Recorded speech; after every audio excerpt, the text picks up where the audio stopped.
Here we go. It's time. It's 7:30. Y'all know what time it is. You know what that means.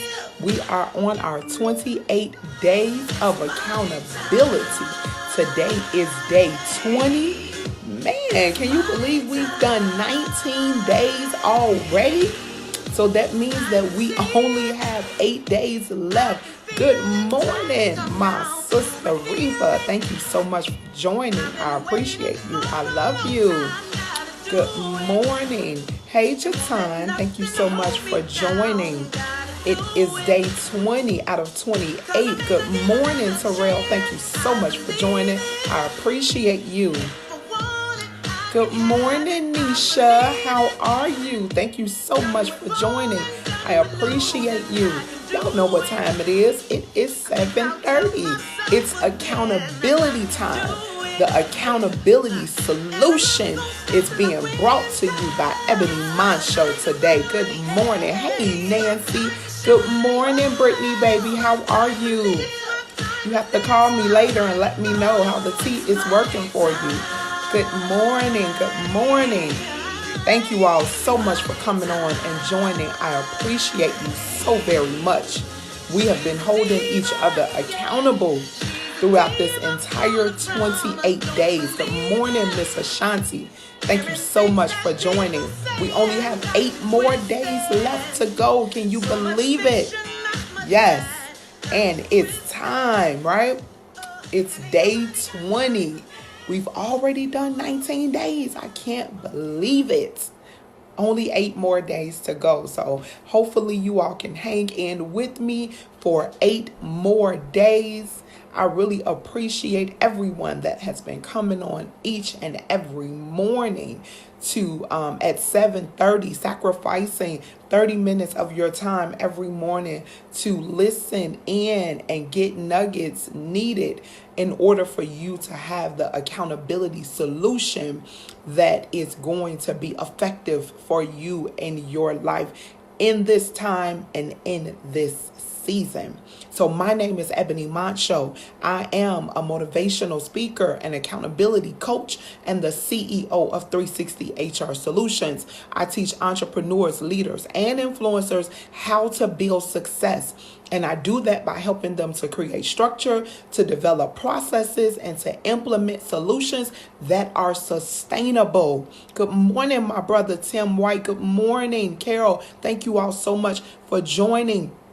I ask that you like, love, and share the video this morning because I am so excited about the message today, about the message that God has laid on my heart to share with each and every one of you. So yes, please like, love, and share. So today is day 20. And if you have not had an opportunity to watch the other 19 days, I have uploaded every day to my YouTube channel. So you can search Ebony Moncho on YouTube and you'll be able to watch the other 19 days. Make sure you have your pen and your pads, your journals, your notebooks. Make sure you have them with you when you go to start listening and watching the videos, because there are nuggets and tools that are being provided every day to help you on your journey toward accountability and responsibility. If you have not subscribed to my email list, the link is in the description of this live video. Make sure you do so, because each and every Sunday I email out another tip sheet, another tool sheet to help you along your journey. So make sure you don't miss any of those things that are being provided, right? So yes, now that we have all of those things out of the way, again, I am so excited about our message today. We will be talking about what is a personal vision statement. Now, yesterday, we talked about what was a personal mission statement. Today, we are going to be diving a little deeper and we're going to be discovering what a personal vision statement is. So again, I hope you have your pen, your pads, your journals, your notebooks ready. A personal vision statement is the light that is shining in darkness that illuminates your life path. I know that probably was a handful, a mouthful, so I'll say it again. A personal vision statement is the light that shines in darkness, right? On the path of life. It illuminates your path of life. And that's what your personal vision statement is. It provides you the focus that you need in order to determine what it is that is your divine purpose in life, right? So your vision statement provides the focus for your life. And it gives you like a drone-like view. So if anybody has ever seen drones before, and the picture view that you get when you are in the sky, that is what your vision statement does. It gives you a drone-like view of your desired future state. And just think about all of what you are able, how much land that a drone is able to cover, right? Think about all what you can see when you are looking through the lens of a drone, right? Now, it is also your guiding light that will lead you through obstacles in life and anything that will try to change your direction. That's what your personal vision statement will do. It will be your guiding light through any obstacle in life and anything that tries to change your direction. Because we all know that the devil, he comes to kill, he comes to steal, and he comes to destroy. So it is his job to make sure that we lose focus. It is his job to make sure that we are thrown off of our square. It is his job to make sure that those obstacles, right, take us out. And that's why we need that personal vision statement. So that way we will understand and know already what our ultimate reason for existence is. Because that's what that personal vision statement does. It provides you your ultimate reason for existence. And he wants to make sure, he being the devil, right? He wants to make sure that you do not make it to the place that he was evicted from. Right? Because we know that he was already evicted from the heavenlies, and it is his job. He's on a mission, right? He has his vision clear. He's not misconstrued or confused at all. He knows what his vision is. He knows what his mission is. And that is to make sure that you, Stephanie, that you, Daniela, do not make it to the place that he was evicted from.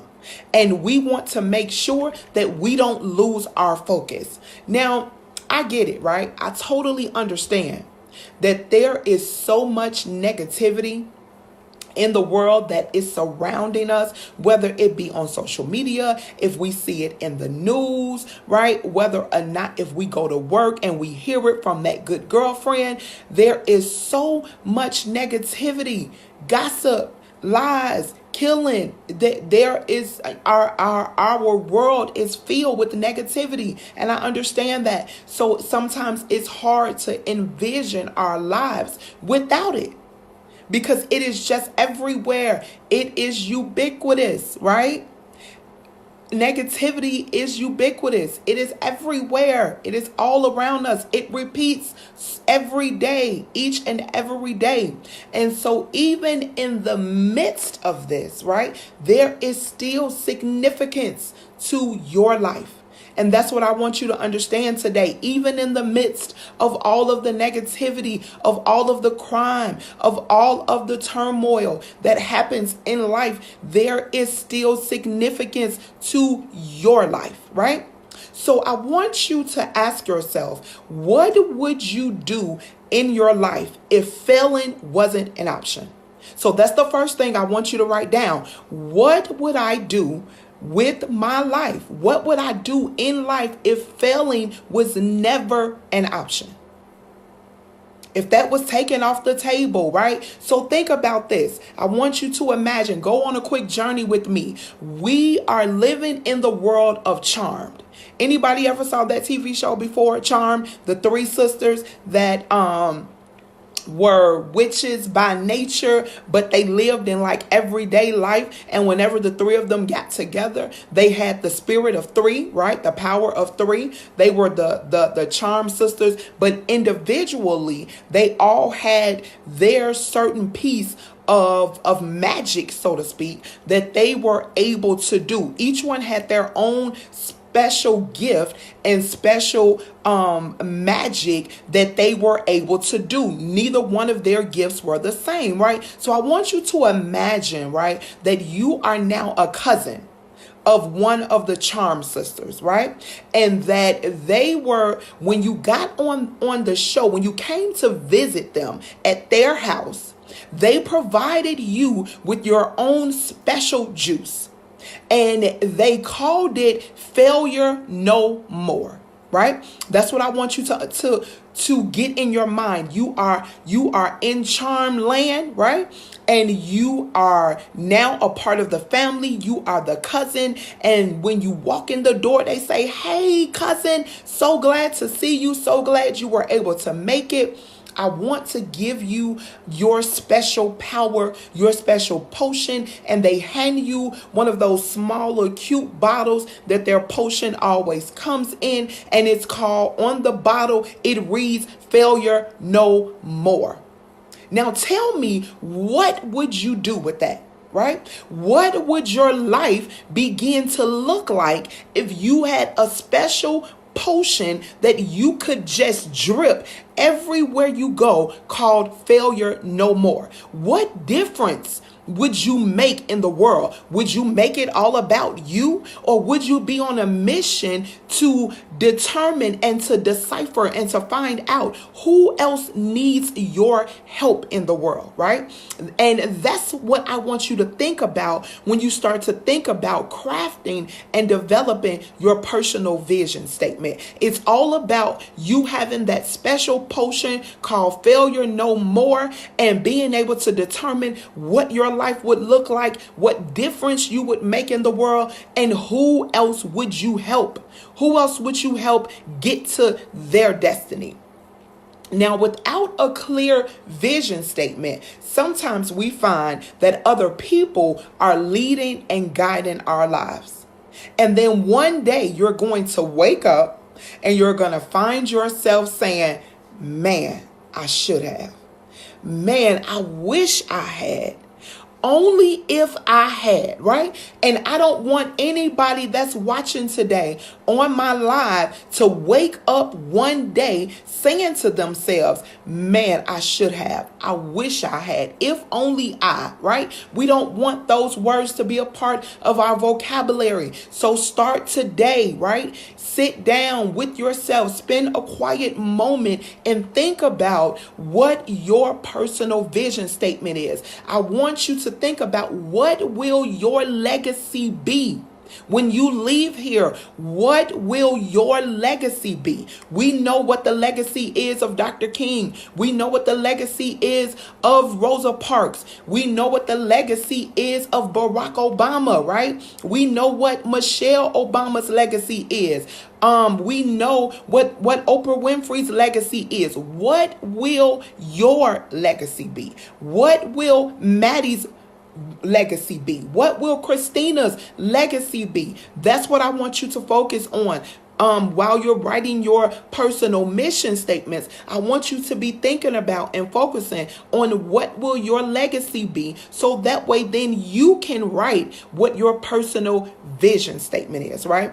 So when you're writing this, think about that your personal vision statement is your moral compass that keeps you accountable to yourself.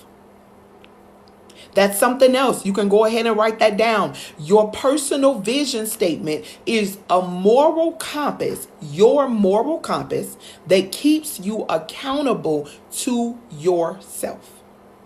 Now, I know I have someone out there that's probably wondering. Now, we talked about a mission statement yesterday, and today we're talking about a vision statement. Ebony, what's the difference between the two? what's the difference between a mission statement and a vision statement? And you know what? I'm glad that you asked, because I have the answer for you. A vision statement describes what you want to achieve in the future. It answers the question, where do I want to be? And it inspires you to give your best, and it shapes your understanding of why you are doing what you are doing. Now, on the opposite side of that, a mission statement describes what you want now and how you will achieve your long-term goals. A mission statement answers the questions, what do I do? How do I do it? And who do I do it for? What makes me different from other people? And then what is the benefit of that? So if we wanted to wrap those three things up, the three things about a vision statement and the three differences with a mission statement, if we want to wrap those up very simply, we can state that your personal mission statement is what you do in order to achieve your vision.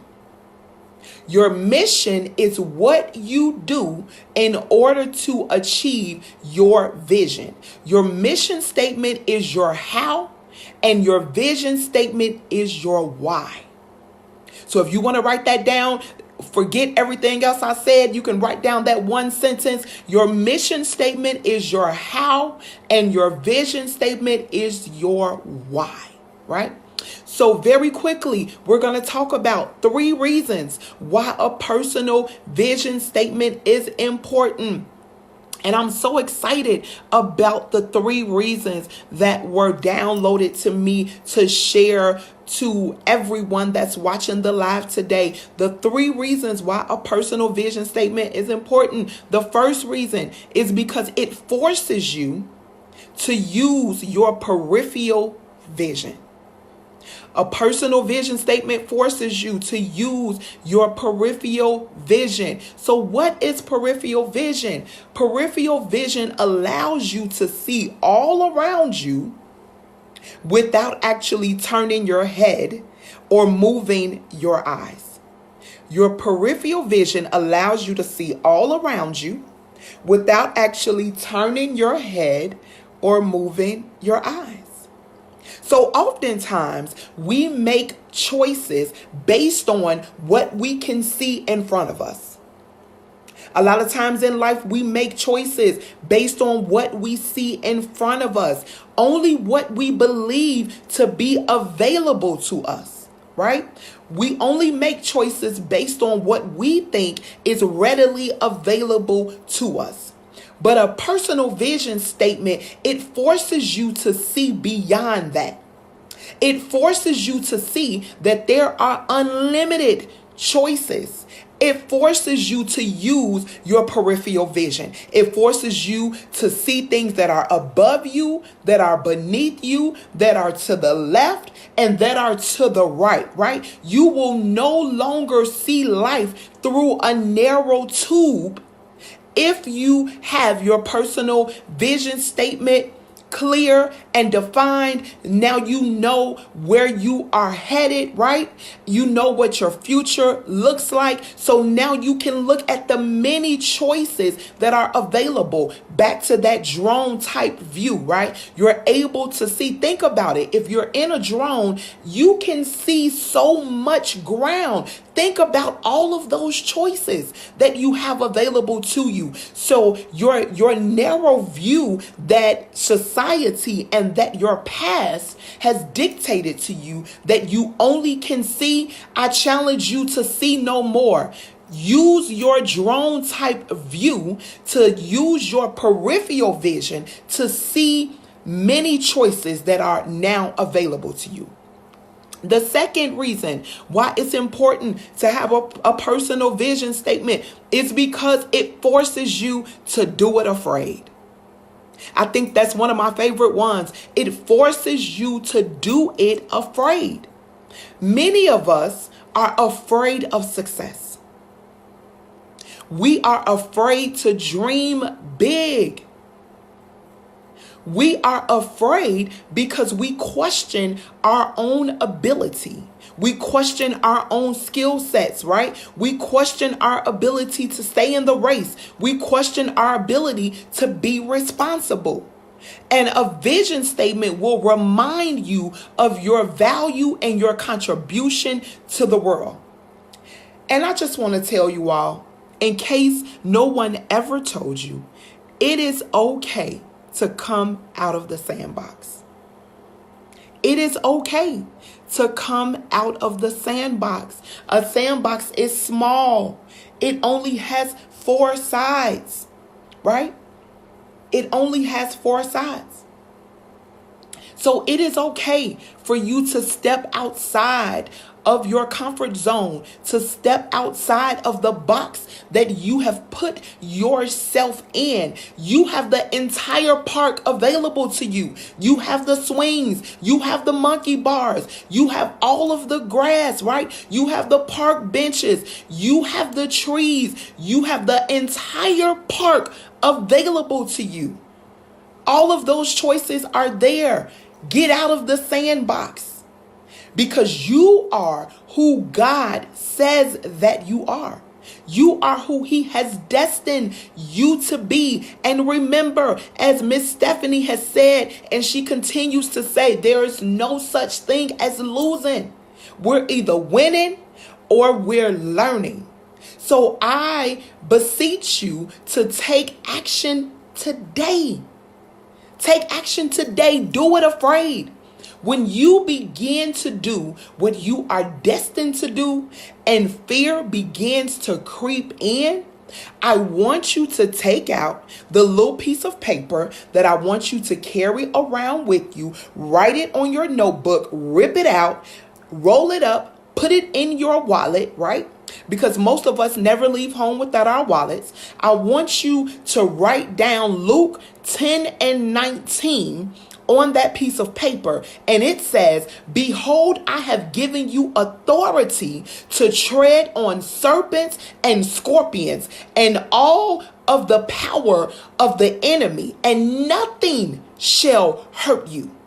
So when you think that you are afraid and you can't conquer that thing and you can't accomplish anything, and your past begins to try to dictate to you who you are and whose you are, take out that piece of paper that has Luke 10:19 on it, and you say to yourself, behold, I have the authority to tread on the serpents and the scorpions.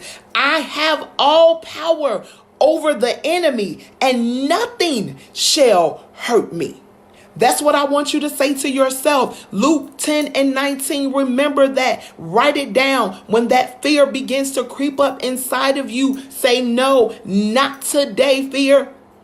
Not today, fear. I have Luke 10:19 with me, right? And I also have my special potion with me. I have it. I have failure no more with me.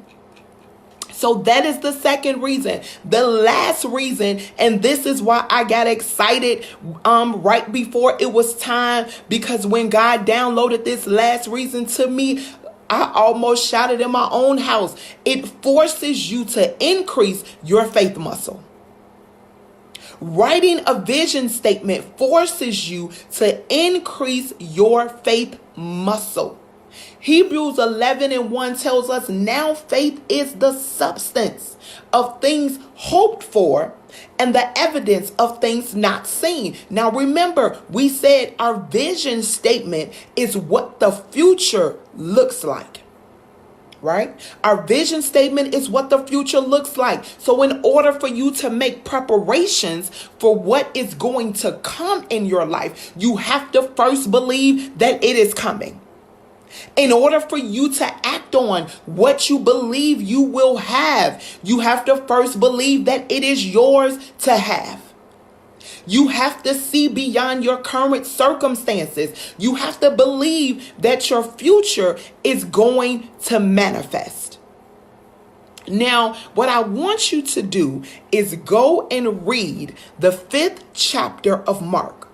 If after listening to this live today, you don't believe that you have a personal vision statement and that you have to increase your faith muscle and that you have to do it afraid and that you have to use your peripheral vision, if you don't believe me, I say to you to go and read Mark chapter 5.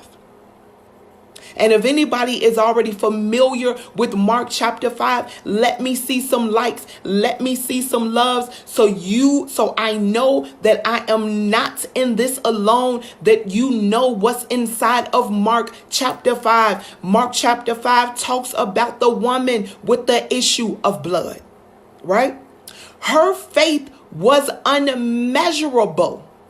And if you know the story, you know that her faith was so gigantic that what she did was she did it afraid, right? She used her peripheral vision and she exercised that faith muscle that she had spent 12 long years building. She had that issue of blood for 12 years. And when she heard that Jesus was coming through her town, what she did was, although she had been cooped up in her house for 12 years, although she had tried every doctor that was in town, she had tried all of the medicine that was available to her, she was afraid to go out into the public because she had been ridiculed.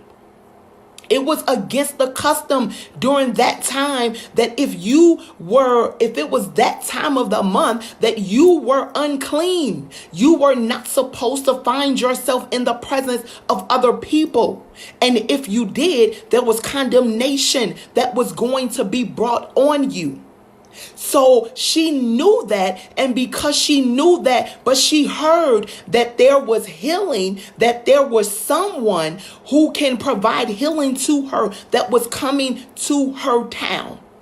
So her vision was that she wanted to be healed and that she wanted the healing to take place in a place where other people can witness it, so then they too can believe that they can be healed. That was her vision. It wasn't just for herself. It was for the people that was going to be present in town who could see it so they can believe that they can be healed as well.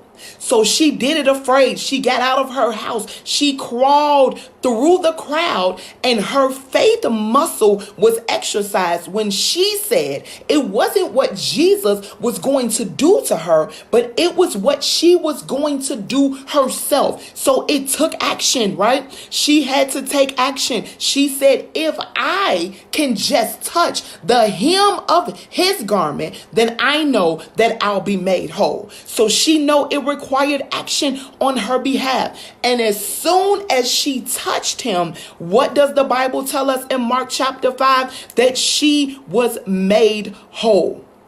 So your vision statement is going to increase your faith muscle. Now, my personal vision statement is that I want to inspire every person that I encounter to ignite their passion and to release the true champion that lives inside of them.